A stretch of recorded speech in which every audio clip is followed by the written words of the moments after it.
তো রাষ্ট্রে যারা সংসদে নির্বাচিত হন তারা হচ্ছেন বড়জোর ম্যানেজার।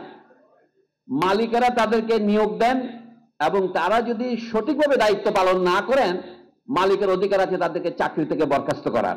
আমাদের অনেক রাজনৈতিক দল লাগবে এবং এক রাজনৈতিক দল সঠিকভাবে দেশ চালাচ্ছে কিনা সেটা দেখার জন্য তার জন্য পাহারাদার দরকার।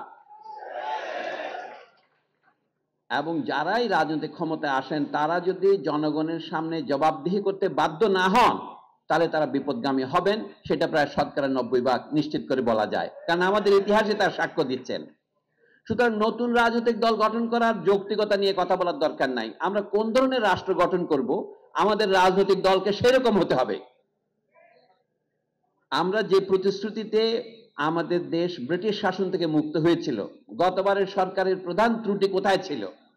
সরকার বলতে আমি শুধু আওয়ামী লীগ সরকার বলছি না, যেটাকে আমরা বলি সরকার সমূহ, বাংলা এক বচনেও বলা যায়। সকলে যেটা বলেছিলেন, 1971 সনে বাংলাদেশের স্বাধীনতার সংগ্রাম শুরু হয়েছিল কয় তারিখে? 25শে মার্চ এবং 26শে মার্চের রাত্রে পাকিস্তান সেনাবাহিনী যখন আক্রমণ করলো, তখন যাদের নির্দেশে 1 মাস ধরে বাংলাদেশের শাসন চলছিল বলে দাবি করা হয়, তারা স্বাধীনতার ঘোষণার সঙ্গে সঙ্গে দিতে পারেননি।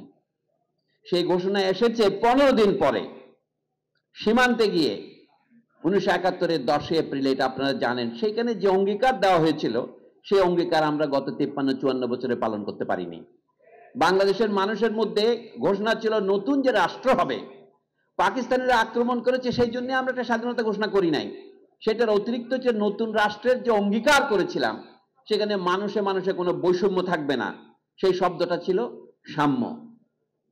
মানুষকে যেভাবে অপমান করা হচ্ছিল, মানুষকে যেভাবে শোষণ এবং নির্যাতন করা হচ্ছিল, সেটার অবসান হবে। এটার নাম হচ্ছিল মানবিক মর্যাদা। এবং সমাজে যখন ন্যায় বিচারের অভাব ঘটে, তখন সেখানে কি গণতন্ত্র বলেন, কি বৈষম্য বলেন, সবকিছুই অবলুপ্ত হয়ে যায়। সাম্য অবলুপ্ত হয়, বৈষম্য প্রতিষ্ঠিত হয়। সেই জন্য ন্যায় বিচার মানুষ চেয়েছিল। কিন্তু আমরা সকলেই জানি বাংলাদেশের সাম্যের জায়গায় বৈষম্য বেড়েছে। বাংলাদেশের মানবিক মর্যাদার জায়গায় মানুষের অপমান, নির্যাতন, গুম এবং জোরপূর্বক অপহরণ, নরহত্যা সবই ঘটেছে পর্যায়ক্রমে। এবং সবশেষে যেই জায়গাতে আমাদের রাষ্ট্র ব্যবস্থা ভেঙে পড়েছে সেটা তো রাষ্ট্রের ন্যায় বিচারের অভাব। এই মুক্তিযুদ্ধের এই 3 অঙ্গীকার বাস্তবায়নের সুযোগ আমরা 53 বছরে পাইনি। এইবার একটা সম্ভাবনা তৈরি হয়েছে 2024 সনের জুলাই আগস্টের আন্দোলনে। সেই সম্ভাবনাকে আমরা বাস্তবায়িত করতে পারবো কিনা, পালন করতে পারবো কিনা, এইটারই এখন পরীক্ষার মুখোমুখি আমরা। আমি দুটো কথাই আপনাদের সামনে হাজির করতে চাই। আমাদের সংবিধান সংস্কার কমিশন যখন গঠিত হলো, তখন তারা সবাই গিয়ে ডক্টর কামাল হোসেনের সাথে দেখা করতে গেলেন। সংবিধান বলতে ডক্টর কামাল হোসেনরা কি বোঝেন? যে সংবিধান 72 সনে লেখা হয়েছিল, তারা বলছেন কি সার্বভৌমত্ব হচ্ছে সংসদের। এটা তো সম্পূর্ণ ভুল ধারণা। সার্বভৌমত্ব জিনিসটা কি? সার্বভৌমত্বের সহজ বাংলা হচ্ছে মালিকানা। আমরা বলতে সমস্ত ক্ষমতার উৎস জনগণ। কথাটা যদি আপনি ভেবে দেখেন, ক্ষমতার উৎস না জনগণ, জনগণই ক্ষমতার কেন্দ্র। উৎস বলতে বোঝা আপনি ক্ষমতা আরেকজনকে দিলেন আপনার জন্য চালাবার জন্য। তাহলে কোন ক্ষমতা? আপনি মালিকানা দেন না, আপনি ম্যানেজারি করার ক্ষমতা দেন। তো রাষ্ট্রে যারা সংসদে নির্বাচিত হন তারা হচ্ছেন বড়জোর ম্যানেজার। মালিকেরা তাদেরকে নিয়োগ দেন এবং তারা যদি সঠিকভাবে দায়িত্ব পালন না করেন, মালিকের অধিকার আছে তাদেরকে চাকরি থেকে বরখাস্ত করার। সে বরখাস্ত কখন করবে? আমরা একটা মেয়াদ দেই 4 বছর বা 5 বছর। বাংলাদেশের সংবিধানের নিয়ম অনুসারে 5 বছর।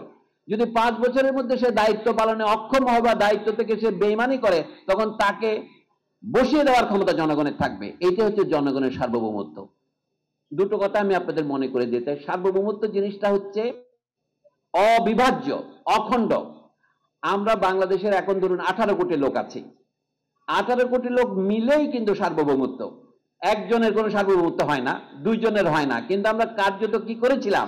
সার্বভৌমত্ব এক ব্যক্তির হাতে, এক পরিবারের হাতে ন্যস্ত করেছিলাম। এটা হচ্ছে আমাদের ঐতিহাসিক ভুল অথবা ব্যর্থতা। দ্বিতীয় কথা বলবো, সার্বভৌমত্ব জিনিসটা বিক্রয় যেমন করা যায় না, এটা কারো হাতে তুলে দেওয়া যায় না। সেই জন্যই সংসদ নির্বাচন করা হয় বিশেষ কিছু কাজ দেওয়ার জন্য, মালিক হওয়ার জন্য নয়।